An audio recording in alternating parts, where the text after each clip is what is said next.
أعوذ بالله من الشيطان الرجيم بسم الله الرحمن الرحيم وكذلك جعلناكم أمة وسطا لتكونوا شهداء على الناس ويكون الرسول عليكم شهيدا وما جعلنا القبلة التي كنت عليها إلا لنعلم من يتبع الرسول ممن ينقلب على عقبيه وَإِن كَانَتْ لَكَبِيرَةً إِلَّا عَلَى الَّذِينَ هَدَى اللَّهُ وَمَا كَانَ اللَّهُ لِيُضِيعَ إِيمَانَكُمْ إِنَّ اللَّهَ بِالنَّاسِ لَرَءُوفٌ رَحِيمٌ۔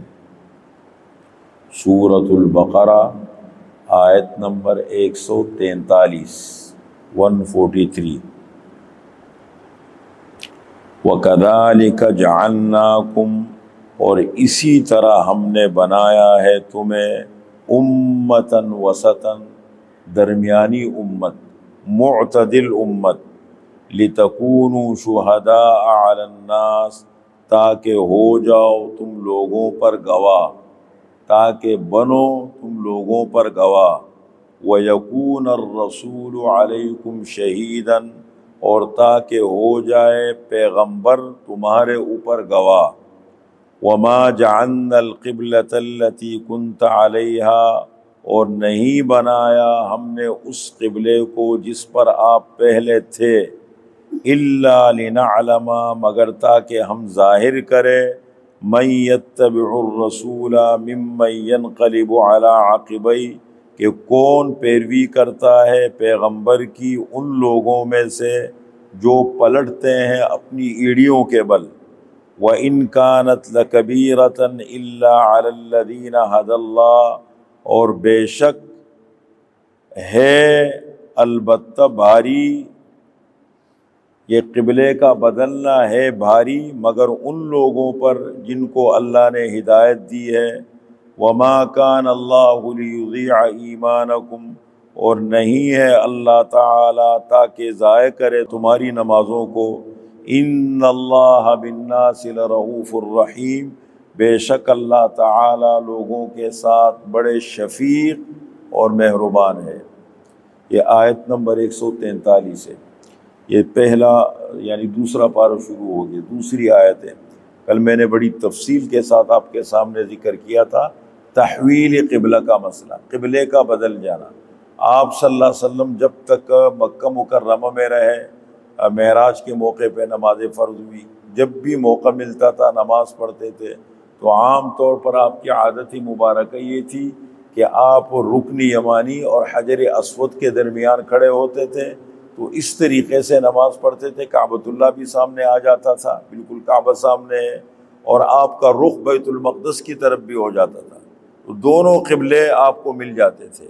لیکن جب آپ ہجرت فرما کر کے مدینہ منورہ تشریف لائے تو یہ ممکن نہیں تھا کہ دونوں طرف رخ کر کے نماز پڑھیں، اور وہاں یہودیوں کی بہت بڑی تعداد آباد تھی جو پڑھے لکھ کے لوگ تھے، مذہب کا علم جانتے تھے، تو شروع میں آپ کے لیے قبلہ رکھا گیا مسجد اقصیٰ، بیت المقدس کو، مسجد اقصیٰ کو رکھا گیا۔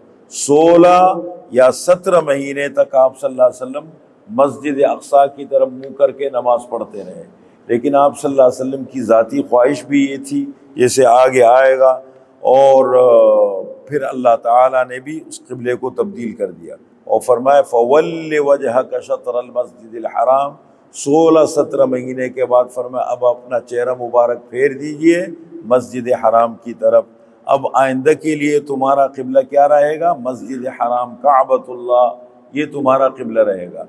آپ صلی اللہ علیہ وسلم ظہر کی نماز پڑھا رہے تھے بنو سلمہ کے علاقے میں، مسجد قبلتین جس کو آج کل کہتے ہیں، 2 قبلوں والی مسجد، وہیں پر نماز پڑھا رہے تھے۔ دوران نماز آدھی نماز پڑھا چکے تھے، آدھی نماز باقی تھی کہ حکم آیا فَوَلِّ وَجْهَكَ شَطْرَ الْمَسْجِدِ الْحَرَامِ، آپ پھیر دیجئے اپنا چہرہ مبارک مسجد حرام کی طرف، اور مسلمانوں کو بھی حکم ملا فَوَلُّوا وُجُوهَكُمْ شَطْرَهُ، آپ لوگ بھی اپنا چہرہ پھیر دیجئے مسجد حرام کی طرف۔ دوران نماز آپ صلی اللہ علیہ وسلم پھر گئے۔ اب آپ صحابہ تو ایسے لوگ تو جو آپ صلی اللہ علیہ وسلم کرتے تھے وہ دیکھ رہے ہوتے تھے نا، جو آپ صلی اللہ علیہ وسلم کر رہے، پھر نماز کی حالت میں امام جب کرتا ہے ظاہر مقتدی تو امام کے تابع ہوتے ہیں نا، انما الامام لیؤتم بہ۔ کل ایک ساتھی آ کے مسئلہ پوچھتے ہیں کہ میں نماز میں امام کے پیچھے پڑھا تھا، مجھ سے غلطی ہو گئی، میں نے سجدہ سہو کر لیا۔ تو میں نے کہا جب امام موجود ہے آپ کے تو آپ کی ذاتی غلطی کی وجہ سے آپ کو سجدہ سہو نہیں کرنا چاہیے تھا، امام ذمہ دار ہے۔ جب امام کے پیچھے ہم نے نیت کر لی، اب اگر امام صاحب کوئی غلطی کر لے وہ سب کی غلطی ہوتی ہے، اور اگر امام صاحب کی نماز ٹھیک ہو، خدا نخواستہ کسی سے پیچھے کوئی ایسی، ایک تو جان کر غلطی ہوتی ہے نا، ایک آدمی نے جان کر کوئی نماز میں کوتاہی کر دی، اور کسی سے غلطی ہو گئی، چھوٹ کوئی غلطی، تو کوئی بات نہیں، وہ امام کے پیچھے نماز پڑھتا رہے، اس کی نماز ہو جائے گی۔ تو جب آپ صلی اللہ علیہ وسلم نے اپنا چہرہ مبارک پھیر دیا تو تمام لوگوں نے اپنا چہرہ پھیر دیا، یعنی بالکل بدل گیا، جیسے یوں ہے نا تو بالکل رخ بدل کے یہاں چلے گئے۔ اس لیے آپ بات ہے کہ مسجد کا نام ہی مسجد قبلتین پڑ گیا، تو وہ ہے، تو اس کا ذکر اللہ تعالیٰ نے فرمایا۔ اب اس دوسری آیت میں اللہ تعالیٰ یہ فرما رہے ہیں وَكَذَلِكَ جَعَلْنَاكُمْ أُمَّةً وَسَطًا، اور اسی طرح بنایا ہے ہم نے تمہیں ایک درمیانی امت، معتدل امت۔ کیا مطلب؟ جس طریقے سے تمہارے لیے ہم نے افضل قبلے کا انتخاب کیا، کعبۃ اللہ کو تمہارا قبلہ بنایا، افضل قبلہ ہے۔ ان اول بیت وضع للناس للذی ببکہ مبارکا وہدی للعالمین، بے شک سب سے پہلا گھر جو دنیا میں بنایا گیا وہ کیا ہے؟ کعبۃ اللہ ہے، تو اس کو ہم نے تمہارا قبلہ بنا دیا، تمہارا قبلہ افضل ہے۔ وَكَذَلِكَ جَعَلْنَاكُمْ أُمَّةً وَسَطًا، اور اسی طرح ہم نے بنایا ہے تمہیں ایک درمیانی امت۔ وسط، وسط کے معنی ہے معتدل، درمیانی، نہ افراط نہ تفریط، نہ بہت حد سے آگے نکلنا، یہ بھی اللہ کو پسند نہیں ہے، اور نہ بالکل یعنی لاپرواہی کوتاہی کرنا، ہر چیز کو ہلکا لے لینا، یہ تو کوئی بات نہیں۔ اس سے کیا ہوتا ہے؟ اس سے کیا ہوتا ہے؟ جیسے آج کل مسلمان کر رہے دین کے معاملے میں نا، اس سے کیا ہوتا ہے؟ اگر یہ رہ گئے تو اس سے کیا ہوتا ہے؟ لیکن اس کے لیے ایک چیز سمجھنا بہت ضروری ہے، دین کے مزاج کو سمجھنا ضروری ہے۔ یعنی کثرت عبادت مطلوب نہیں ہے اللہ کو، کثرت تقوی مطلوب ہے۔ دین کی سمجھ اس میں مین کردار ادا کرتی ہے۔ جتنا دین کی سمجھ اچھی ہوگی اتنا آپ پٹری کے اوپر صحیح چلیں گے۔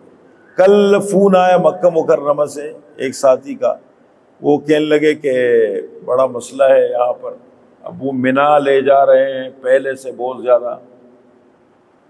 تو اب وہ ایک ساتھی نے اس نے مسئلہ کھڑا کر دیا، کہتے نہیں ہم تو اپنے اصول کے مطابق، سنت کے مطابق جائیں گے۔ حالانکہ یہاں جب بھی ہم حاجیوں کو تربیت دیتے ہیں تو ان کو کہتے ہیں اپنے گروپ کے ساتھ چلا کریں، یا تو پھر آپ انفرادی حج کریں، اپنے گروپ سے اجازت لے لیں کہ مجھے سمجھ ہے، مجھے راستے بھی معلوم ہے، میں اپنے مکتب بھی پہنچ جاؤں گا، میں اپنے خیمے میں بھی پہنچ جاؤں گا، میں اپنی جگہ پہنچ جاؤں گا، مجھے کوئی مشکل پیش نہیں آئے گی۔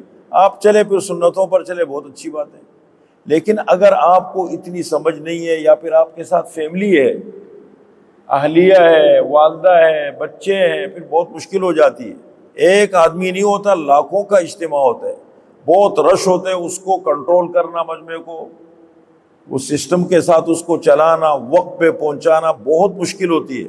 خدا نہ خواستہ کوئی آگے پیچھے ہو گیا، سارا سسٹم خراب ہو جائے گا، راستہ بھول جائے گا، بہت مشکل ہوتا ہے۔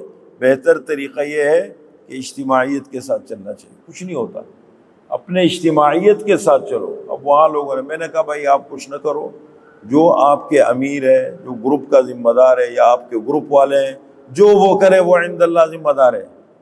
انہوں نے آپ کی ذمہ داری لی ہے، وہ ذمہ دار ہے، وہ گڑبڑ کریں گے آپ سے اللہ نہیں پوچھیں گے، آپ ان کے ساتھ چلتے رہے بس۔ یہ بہت اہم چیز ہوتی ہے، تو موقع مناسبت کو بھی دین کی سمجھ کو بھی دیکھنا پڑتا ہے۔ کسی نے کہا چوکیدار چاہیے ایک بندے، تو میں نے کہا یہ ہے، لے دیکھ لو اگر سمجھ آتے ہیں آپ کو۔ اب رکھا ان کو، کچھ دن کے بعد آ گئے، کہنے لگے میں تو چوکیداری نہیں کرتا وہاں۔ کیوں؟ کہتے نماز سے منع کر رہے مجھے۔ میں نے کہا ایک منٹ بیٹھے، آپ مجھے ذرا سمجھائیں، آپ کو نماز سے منع کرتے ہیں یا آپ کو جماعت سے منع کرتے ہیں؟ کہتے نہیں جماعت سے۔ تو میں نے کہا آپ تو کہہ رہے ہیں نماز سے منع کرتے ہیں۔ نماز سے منع کرنا الگ چیز ہے، نماز مت پڑھو۔ آپ نے مصلی بچھایا ہوا، کیوں نماز پڑھتے ہو؟ اور ایک یہ کہ آپ جماعت کی نماز کے لیے نہ جائیں۔ اب گھر کافی دور ہے، وہ زیبس یونیورسٹی کے پاس ہے، کافی دور ہے نا، قریب میں مسجد نہیں ہوتی، تو میں نے کہا اب گھر میں کوئی ہے بھی نہیں، اب چوکیدار رکھا ہے اس لیے جاتا ہے گھر کی حفاظت ہو، سامان کی حفاظت ہو، گھر میں کوئی نہیں ہے، اب ظاہر بات ہے جماعت کی نماز کے لیے آنے جانے میں ٹائم لگتا ہے۔ میں نے کہا دیکھیں وہی نماز کا ٹائم ہو جائے، آپ اپنا مصلی لے کر کے وہی اپنی نماز پڑھ لیا کریں، ختم۔ آپ کو نماز سے منع نہیں کر رہے، آپ کو چوکیدار اس لیے رکھا جاتا ہے۔ تو ان چیزوں کو سمجھنے کی ضرورت ہے۔ اصل میں اتنی دین کی، یا تو اتنا زیادہ ہم دین میں جب آتے ہیں تو اتنا زیادہ غلو کرتے ہیں نا کہ افضل کو فرض کا درجہ دے دیتے ہیں۔ بسا اوقات کوئی فضیلت والا عمل ہوتا ہے اس کو فرض کا درجہ دیتے ہیں، یہ بھی جہالت ہے۔ بھائی فرض فرض ہے، سنت سنت ہے، مستحب مستحب ہے، اس کو بھی دیکھنا پڑتا ہے۔ اور اسی طریقے سے کبھی اتنی لاپرواہی کرتے ہیں کہ ہمارے لیے کوئی رکاوٹ نہیں، کوئی پریشانی نہیں، ایک کام آسانی سے ہو سکتے سنت کے مطابق، اپنی خواہش کے مطابق کر رہے ہوتے ہیں، تو یہ بھی غلط ہے۔ تو بالکل درمیان میں اعتدال کے ساتھ، اور اعتدال میں دو چیزوں کو مد نظر رکھا جاتا ہے۔ سب سے پہلے تو دین کی سمجھ، اللہ کی بہت بڑی نعمت ہے۔ فرمایا جس بندے سے اللہ راضی ہوتے ہیں اس کو دین کی صحیح سمجھ عطا فرما دیتے ہیں، حدیث میں صحیح سمجھ۔ اور جس قوم سے اللہ راضی ہوتے ہیں اللہ اچھا قائد عطا فرما دیتے ہیں، لیڈر، رہنما۔ یہ اس بات کی علامت ہوتی ہے کہ اللہ اس قوم سے راضی ہے۔ تو یہاں پر کیا فرمایا؟ اسی طرح ہم نے بنایا ہے تمہیں درمیانی امت، لِتَكُونُوا شُهَدَاءَ عَلَى النَّاسِ، تاکہ تم ہو جاؤ گواہ لوگوں کے اوپر، وَيَكُونَ الرَّسُولُ عَلَيْكُمْ شَهِيدًا، اور رسول تمہارے اوپر گواہ بنے۔ اس کا کیا مطلب ہے؟ تاکہ تم لوگوں پر گواہ بنو اور پیغمبر تمہارے اوپر گواہ بن جائے۔ حدیث شریف میں ہے کہ قیامت کے دن اللہ تعالیٰ حضرت اسرافیل علیہ السلام کو بلائیں گے۔ اسرافیل علیہ السلام ہے نا سور میں پھونکنے والے، ان کو بلائیں گے، کہنے لگے جو امانت میں نے تمہیں دی تھی وہ کہاں ہے؟ تو حضرت اسرافیل علیہ السلام فرمائیں گے میں نے حضرت جبریل علیہ السلام کے حوالے کر دی، کیونکہ اللہ کو تو سب پتہ ہوگا، دکھانے کے لیے، لوگوں کو بتانے کے لیے۔ تو جبریل علیہ السلام کو بلایا جائے گا، پوچھا جائے گا جو امانت اسرافیل علیہ السلام نے آپ کو دی تھی وہ امانت کہاں ہے؟ تو وہ کہے گا اے اللہ وہ امانت میں نے ہر پیغمبر تک پہنچا دی ہے، جو بھی آپ کا پیغمبر آیا آپ نے مجھے بتایا، میں نے وہ امانت جا کے ان کو حوالے کر دی۔ پھر پیغمبروں کو بلایا جائے گا اور ان سے پوچھا جائے گا کہ جو امانت حضرت جبریل علیہ السلام نے آپ کے حوالے کی تھی وہ امانت کہاں ہے؟ تو تمام انبیاء کہیں گے کہ وہ امانت ہم نے اپنی امت تک پہنچا دی ہے۔ پھر امتوں کو بلایا جائے گا اور ان سے پوچھا جائے گا کہ جو امانت ہمارے انبیاء نے آپ کو دی تھی وہ امانت اب کہاں ہے؟ تو فَمِنْهُمُ الْمُكَذِّبُ وَمِنْهُمُ الْمُصَدِّقُ، بعض تصدیق کریں گے بعض تکذیب کریں گے، بعض کہیں گے اے اللہ جو امانت آپ کے پیغمبر نے ہمیں پہنچائی تھی ہم نے اس پر عمل کر دیا، ہمیں پہنچائی تھی بالکل، بعض کہیں ہمیں تو کوئی امانت نہیں پہنچی۔ تو پھر آخر میں اللہ تعالیٰ امت محمدیہ کو پیش کریں گے انبیاء کی تصدیق کے لیے۔ امت سے مراد یار امت میں تو اچھے برے سب ہوتے ہیں نا، سب کی بات نہیں، جو اچھے لوگ ہیں ان کو پیش کیا جائے گا اور وہ آ کر کے گواہی دیں گے کہ جتنے بھی انبیاء تشریف لائے تھے اپنے اپنے وقتوں میں، تمام انبیاء کرام نے اللہ کی امانت اللہ کی مخلوق کے حوالے کی تھی۔ تو بعضی لوگ کھڑے ہوں گے ان کے خلاف، مختلف امتوں کے لوگ، کہ ان کو کیا معلوم ہے کہ امانت ملی تھی یا نہیں، انہوں نے تو ہمارا زمانہ بھی نہیں پایا، ہمارا دور بھی نہیں دیکھا، تو کس طرح یہ گواہی دیتے ہیں؟ تو پھر امت محمدیہ کہے گی کہ قرآن نے اللہ تعالیٰ نے ہماری طرف پیغمبر بھیجا اور قرآن ہم پر نازل فرمایا، اس پیغمبر نے ہمیں بتایا اور اس قرآن میں اللہ تعالیٰ نے ہمیں یہ بتایا کہ جتنے بھی انبیاء تشریف لائے ہیں ہر نبی نے اللہ کا پیغام اپنی امت تک پہنچا دیا تھا، ہر نبی نے امانت پہنچا دی ہے۔ اور پھر رسول اللہ صلی اللہ علیہ وسلم کو تصدیق کے طور پر لایا جائے گا اور آپ صلی اللہ علیہ وسلم آ کر کے گواہی دیں گے کہ میری امت بالکل ٹھیک کہہ رہی ہے، جو امانت اللہ نے انبیاء کو دی تھی تو انبیاء نے اپنی اپنی امت کو وہ امانت پہنچا دی۔ اسی کا ذکر یہاں پر ہے، فرمایا وَكَذَلِكَ جَعَلْنَاكُمْ أُمَّةً وَسَطًا، اور اسی طرح ہم نے بنایا ہے تمہیں ایک درمیانی امت، لِتَكُونُوا شُهَدَاءَ عَلَى النَّاسِ، تاکہ تم گواہ بنو قیامت کے دن تمام لوگوں پر، امتوں پر، وَيَكُونَ الرَّسُولُ عَلَيْكُمْ شَهِيدًا، اور تاکہ پیغمبر رسول اللہ صلی اللہ علیہ وسلم تمہارے اوپر گواہ بن جائے۔ قرآن کریم میں اس امت کے دو اعزاز اللہ نے ذکر کیے، یعنی اس امت کو اللہ نے دو اعزاز سے نوازا ہے۔ پہلا اعزاز اس امت کا ہے وَكَذَلِكَ جَعَلْنَاكُمْ، درمیانی امت بنائے، بہت بڑی نعمت۔ کسی بھی معاملے میں، کاروبار میں، گھر میں، زندگی کے روزمرہ کاموں میں اور دین کے معاملے میں اعتدال بہت بڑی نعمت ہے، اللہ کو بہت زیادہ پسند ہے۔ نہ بہت زیادہ حد سے آگے نکلے غلو کرے، اور نہ بہت زیادہ دین کے بارے میں کوتاہی کرے انسان، یہ انتہائی لاپرواہ ہو جائے، اللہ کے حکم کو بھی نہ دیکھیں، معاملات کو بھی نہ دیکھیں، یہ بھی نہیں۔ اعتدال یعنی بیلنس، میانہ روی، اس امت کا اعزاز ہے۔ نمبر دو، دوسرا اعزاز، کنتم خیر امت اخرجت للناس تأمرون بالمعروف وتنہون عن المنکر، تمہیں اللہ نے ایک بہترین امت بنایا ہے اور لوگوں کے فائدے کے لیے نکالے گئے ہو۔ تأمرون بالمعروف وتنہون عن، امر بالمعروف اور نہی عن المنکر، اچھائی کو پھیلانا، اچھائی کا حکم کرنا اور برائی سے منع کرنا، یہ اس امت کا اعزاز ہے۔ یہ دو اعزاز ہے۔ جو نعمت آپ کے پاس ہو اس میں بخل مت کرو، امت کی طرف منتقل کرو۔ علم ہے، مال اللہ نے دیا ہے، جو بھی صلاحیت دی ہے، کسی بھی نعمت میں بخیل نہیں بننا چاہیے۔ اگر ہم چاہتے کہ اس نعمت کا فائدہ مجھے ملے اور وہ نعمت میرے پاس پائیدار رہے، اللہ کی مخلوق کو فائدہ دو، جتنا دل کھلا رہے گا اتنا آپ کو فائدہ پہنچے گا، آپ کی نسلوں کو اللہ محروم نہیں کریں گے کبھی۔ بخیل آدمی کبھی نعمت ہمیشہ نہیں رہتی، اور جو سخی آدمی ہوتے کسی بھی معاملے میں وہ کبھی محروم نہیں ہوتا، اس کی اولادوں کو پھر نتائج ملتے رہتے۔ اور دوسری بات ہے معاشرے کی برائیوں پر نظر رکھنا، معاشرے کی برائیوں پر نظر رکھنا، اپنے ماحول میں، محلے میں، پڑوس میں، خاندان میں، جہاں تک آپ کی رسائی ہے ان برائیوں پر نظر رکھنا، حکمت کے ساتھ، محبت کے ساتھ، ہمت کے ساتھ ان برائیوں کو روکنا۔ لڑنا مقصد نہیں ہے، اعتدال کے ساتھ نظر رکھو، پوری پلاننگ۔ دیکھیں ایک چور جب چوری کرتا ہے اتنی پلاننگ کرتا ہے اس کے لیے، آپ کبھی دیکھیں، میں کبھی دیکھتا ہوں، ایک مرتبہ ایک ہیروینچی آیا اور اتنی پلاننگ سے اس نے ایک چیز تک رسائی حاصل کی، اس کو توڑنے کی کوشش کی، لیکن میں کھڑا تھا، وہ بیچارہ کامیاب نہیں ہوا۔ ایک مرتبہ میں وہاں پلاٹ پہ، ہمارے یہاں مدرسہ بند رہا، کام ہو رہا تھا، تو میں کھڑا تھا، سریا پڑا ہے، اب ہمارے لوگ کھڑے ہیں، ایک ہیروینچی آیا اور وہاں سے گزرنے لگا، تو اتنے جیسے ہوتے نا کسی کو کوئی روزگار ملے، کوئی چیز ملے اور اس کی رسائی وہاں تک نہ ہو، تو بیچارہ دیکھ کے میں اس کو بڑے غور سے دیکھ رہا ہوں کہ دیکھ کہ اگر وہ کہ یہاں کوئی نہ ہوتا تو شاید مجھے سریے کے چند ٹکڑے مل جاتے اور میں اسے بیچ دیتا، مجھے آج کا نشہ مجھے مل جاتا۔